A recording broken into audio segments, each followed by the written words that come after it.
Do we retest the 100-day on a pullback and hold that and bounce off that level, or do we come down and retest this recent low before we bounce again and complete this correction process? Here's what you need to know before the bell this morning. So yesterday we broke above the 100-day moving average and retested it intraday yesterday. So yesterday we were above the 100-day, came down, touched it, and then rebounded off of it right at the close. So that's a very weak test of the 100-day moving average right now, but it is positive, right? So the markets did hold that break above the 100-day moving average that we did see on Friday.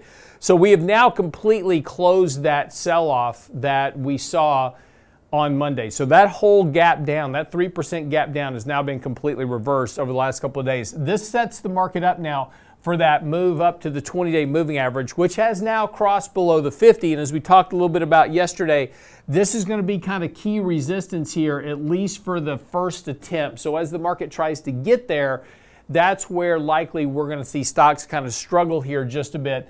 And again, kind of see a bit of a retest. Now, the question will be, do we retest the 100-day on a pullback and hold that and bounce off that level, or do we come down and retest this recent low before we bounce again and complete this correction process? Don't know just how that's going to work out just yet. A lot of that will depend on the data for the next couple of days. So again, if we get much weaker than expected data, some concerns about a pickup in recessionary pressures, etc., that could certainly lead to this kind of a pullback and a retest of support wherever that's going to be ultimately.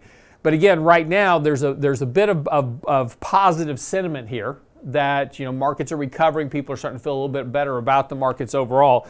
So again, kind of watch that carefully today. The other side of this, of course, is the interest rates. And again, we had talked about last week that interest rates had moved too far too fast and you couldn't buy bonds at that point. We needed to see those rates retrace a bit. We have seen a bit of that retracement. I think there's still a little bit more to go up to the upside here. Again, I think a little bit hotter than expected PPI or CPI could go ahead and push rates up here towards 4 or 4.1%.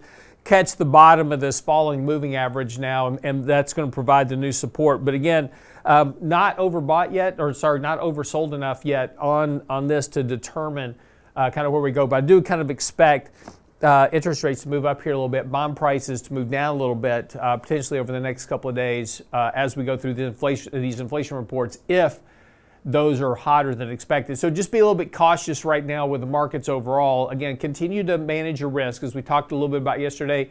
Raise some cash, rebalance your portfolio, look at your losers and laggards. If they aren't working for whatever reason, time to let those go. And then, of course, just pay attention to the overall portfolio balance. Are you heavily weighted in one sector or the other? That's the one thing to kind of really keep a watch on. And remember that whole IWM Russell trade everybody was chasing. We warned you, said be careful, the fundamentals don't support that. That's completely gone. So again, this is why you don't take big risk bets in your portfolio, because these things typically, these narratives typically don't work out. All right, quick break. We'll come back. That's what you need to know before the bell this morning. But let's talk a little bit about what you need before the I'll spit that out.